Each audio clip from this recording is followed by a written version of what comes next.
Olá, senhoritas e senhoritas. Aqui é a Biagi falando.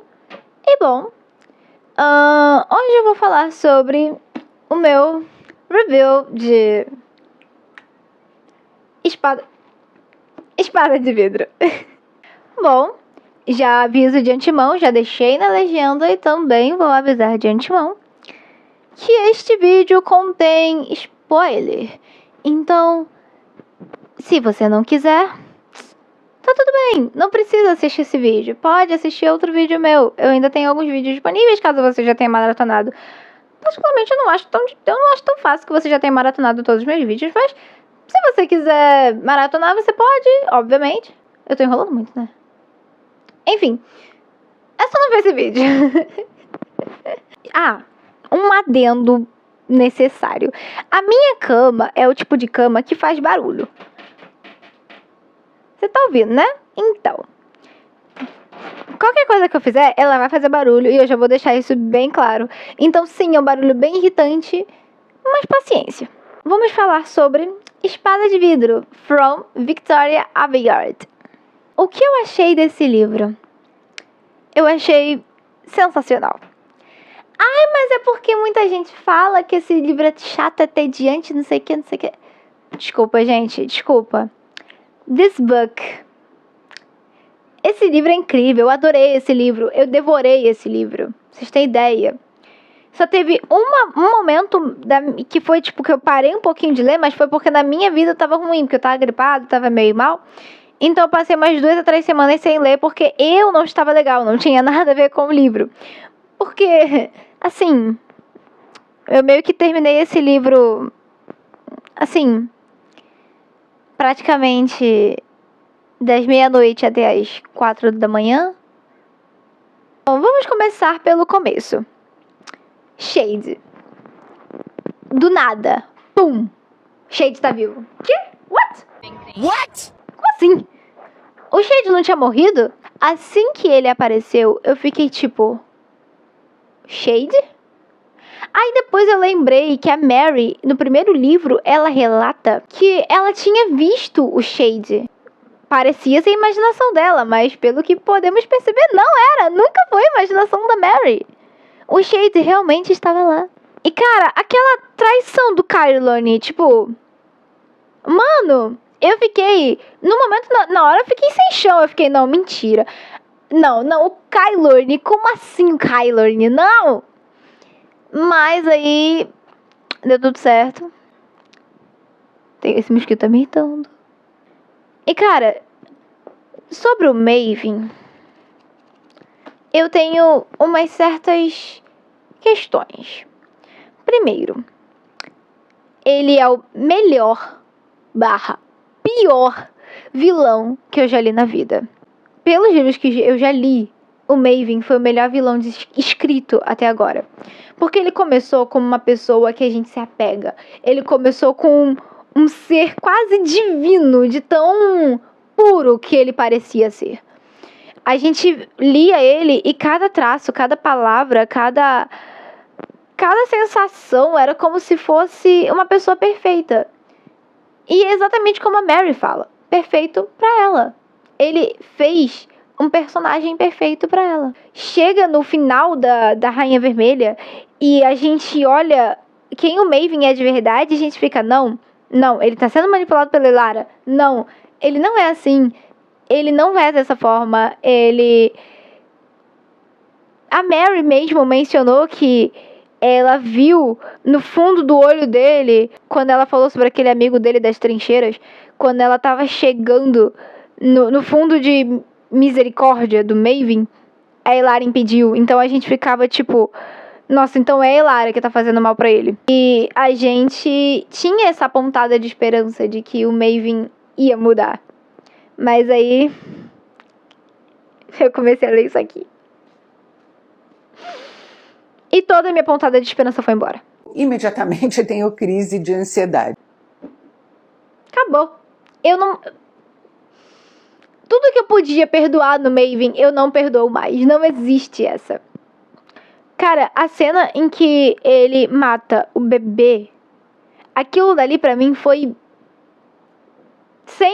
sem perdão, sem misericórdia, sem... Cara, não, mano. Não tem essa. O Maven não é mais o meu personagem favorito. Ele era o meu personagem favorito. O Maven era o meu personagem favorito. Ele e o Julian. O Julian... Cara, o Julian, eu duvido que... O Julian pode até trair a Mary no futuro. Mas eu confio que ele tem boas intenções. Mesmo que ele faça besteira. Ou talvez nem besteira exatamente, sabia? Porque eu não tô confiando muito na Mary. Enfim, eu vou chegar nesse ponto. O Maven, ele começa como uma pessoa sensacional, depois ele decai de uma maneira brusca e cruel. Isso é demônio puro, pombagira, doutrina de demônio. E muito abrupta, e a gente não tava esperando. E isso foi incrível. Cara, eu não esperava de verdade. E eu sinto muito isso. Porque ele era meu personagem favorito. Desde que ele apareceu, eu preferia ela com o Maven do que com o Cole. Eu olhava e falava, não, cara, o Cole não é pra ela. Não, que não sei o que é. Minha intuição não podia estar mais errada.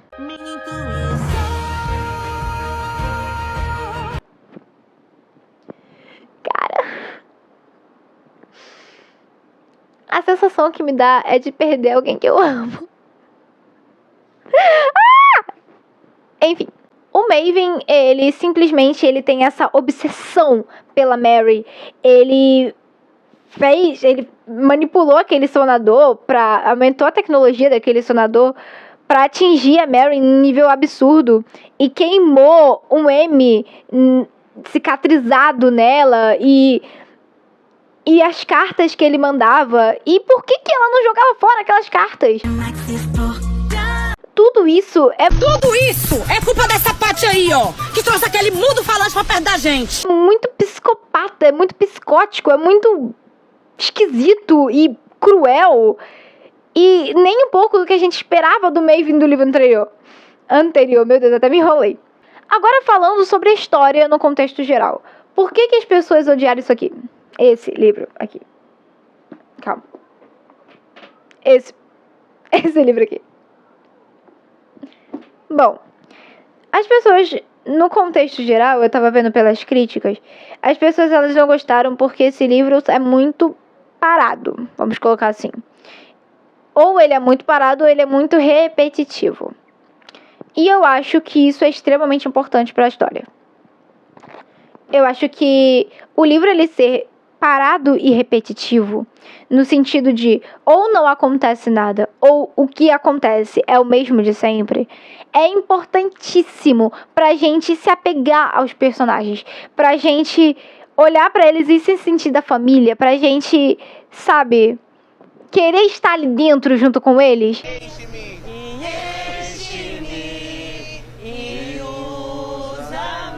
Eu acho que isso é extremamente importante. Porque eu não sofreria a morte do Shade, por exemplo, se eu não visse ele de palhaçada com o Kylorn, se eu não visse ele implicando com a Mary, se eu não visse ele, sei lá, flertando com a Furley, sabe? Eu não ia chorar a morte dele, eu não ia nem sentir a morte dele se ele não tivesse tido esses momentos. E esses momentos é necessário justamente para esse tipo de coisa. Eles mataram o Milton! Quem é Milton? Eu não me lembro de nenhum Milton.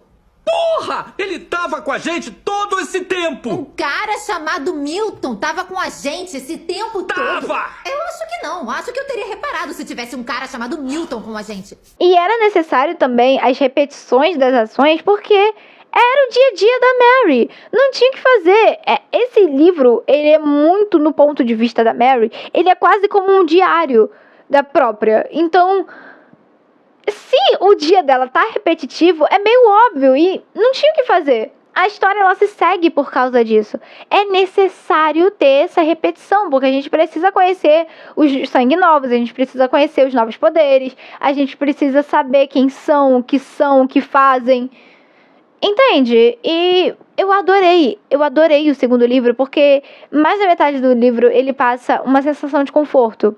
Ele passa uma sensação de, cara, eu não quero que isso acabe, e eu sei que isso vai acabar. Eu não quero que essas pessoas morram, mas eu sei que elas vão morrer. Então passa um conforto ao mesmo tempo que uma ansiedade e um medo. Porque a gente vê eles brincando no furo e a gente sabe que isso não vai durar pro próximo livro. E eu não preciso pegar spoiler pra saber que não, entende? E eu acho que isso foi extremamente importante pra gente se apegar aos personagens. Agora, indo pra uma coisa que me intrigou. Nixie. Por que esse homem morreu? Não explica. Ele foi o primeiro sangue novo a ser resgatado. Sendo o primeiro sangue novo a ser resgatado, ele teve um destaque muito grande no início do livro.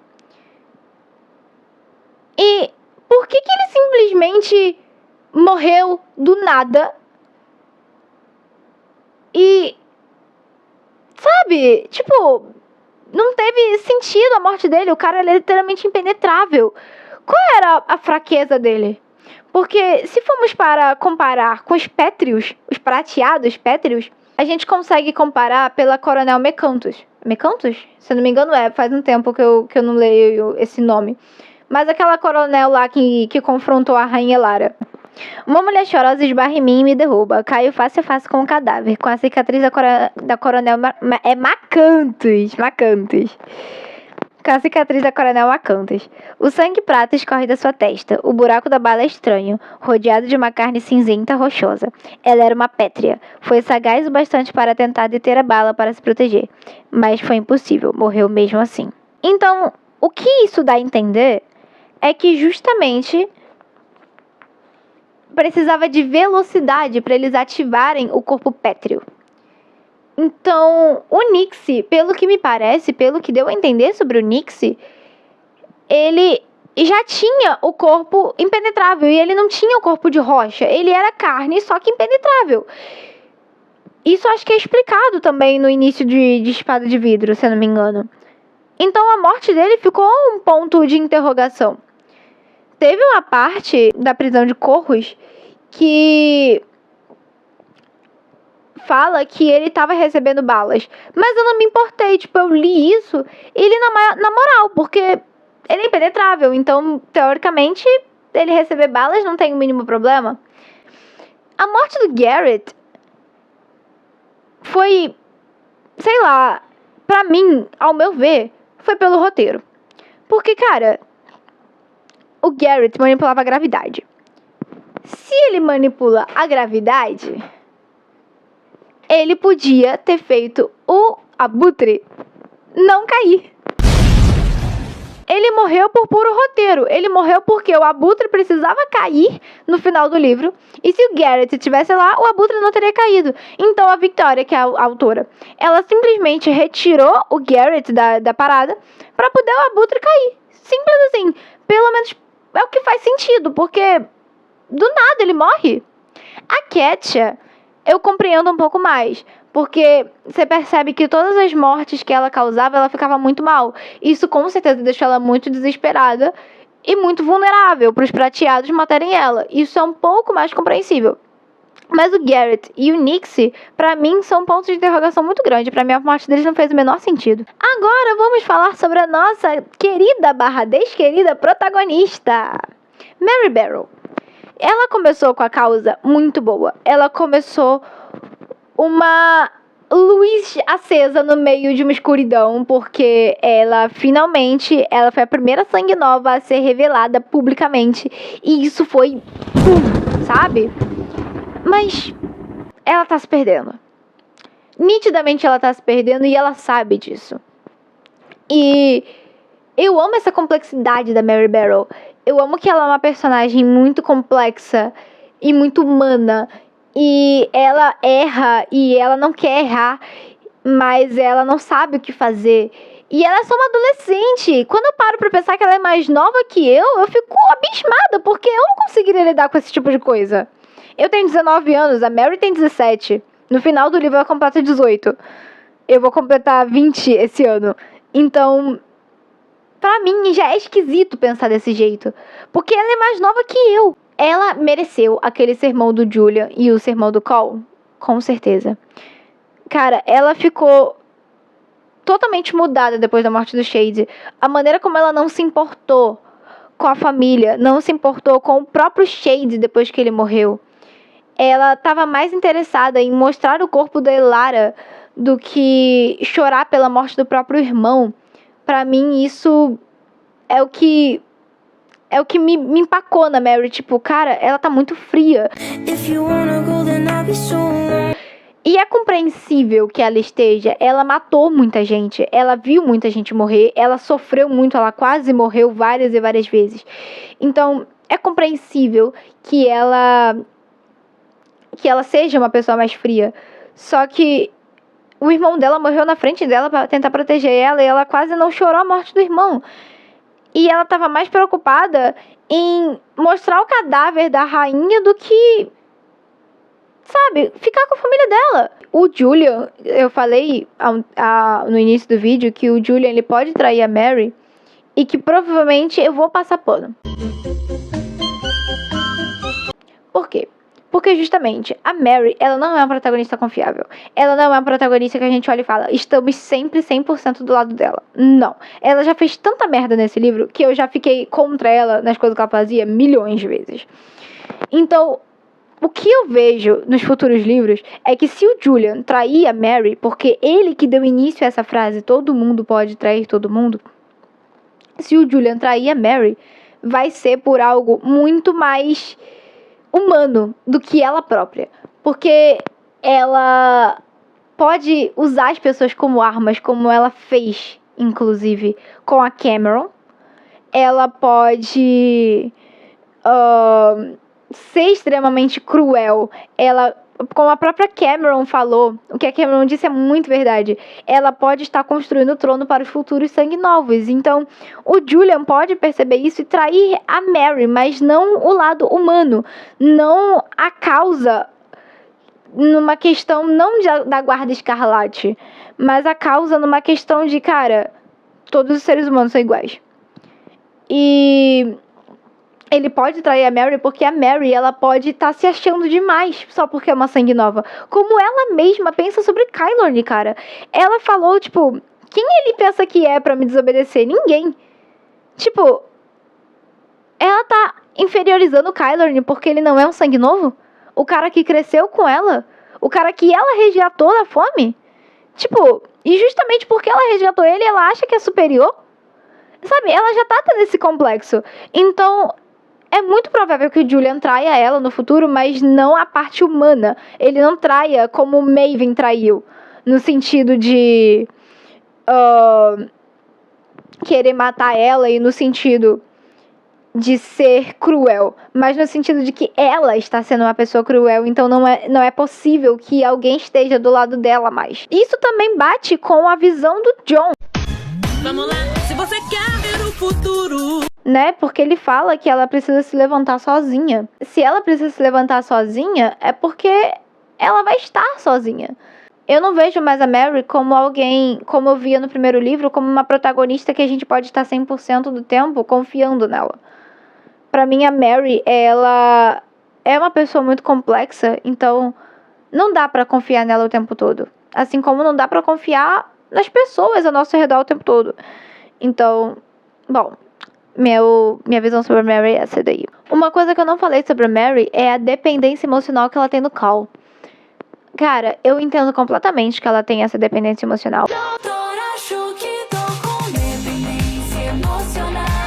Porque o tanto de coisa que ela já passou não tá escrito.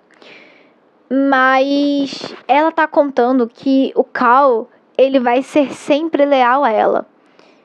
E eu não vejo o Cal traindo ela numa questão de igual ao Maven. Não, eu não acho que o Cal vai trair dessa maneira.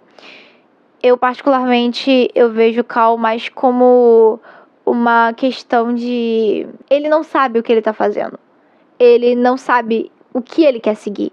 Ele não sabe quais são os novos princípios dele, porque os antigos já foram. A vida antiga dele já foi. Então, eu não acho que ele vai trair a Mary no sentido do Maven, mas eu também não acho que ele vai ser totalmente leal como ela pensa que ele vai ser. Como ela pensa que ele é. Tem essa possibilidade dele simplesmente deixar a guarda, virar fugitivo solitário também. Eu não sei o que vai acontecer com o Cal, de verdade. Bom, mas as minhas considerações finais, eu daria 4 estrelas para esse livro. 4, quase 5, porque ele é um livro que eu amei ler, eu achei muito aconchegante, eu achei muito boa, a leitura muito dinâmica, muito boa, apesar de ser relativamente parada, eu achei a leitura dinâmica no contexto do livro. Porém, eu acho que tem muitos pontos soltos. Talvez esses pontos soltos sejam revelados mais à frente, talvez, mas tem coisas que, sabe, tem coisas que eu não acho que vá ser revelada. Tem coisas que não fazem muito sentido serem revelados daqui pra frente. Tem coisas, por exemplo, como o final do livro, que termina do nada. É óbvio que vai ser revelado no terceiro livro. Assim como o final do primeiro livro também terminou do nada, e eu também acho que o final do terceiro livro também vai terminar do nada. Mas tem coisas que ficaram muito sem resposta, muito sem... sabe, sem desenvolvimento. Por isso que eu dou 4 estrelas. Eu achei esse livro incrível, eu achei esse livro maravilhoso e eu estou extremamente ansiosa para ler o terceiro. Eu já comecei a ler o terceiro, mas eu não dei spoiler nenhum do terceiro aqui, relaxem. Não tem nada sobre o terceiro livro aqui. Esse foi o vídeo de hoje e eu recomendo que vocês leiam. Se você parou no segundo livro e está com preguiça de terminar porque você achou muito parado, dá uma chance, é sério. De verdade, dá uma chance. Se você olhar com o ponto de vista de que é necessário ele ser parado, entre muitas aspas, para poder você se apegar aos personagens, para você se conectar à história, aos personagens e tudo mais, você consegue ir tranquilamente nesse livro, de verdade. Esse foi o vídeo de hoje. Beijo, beijo, pão de queijo. Até o próximo vídeo. Tchau!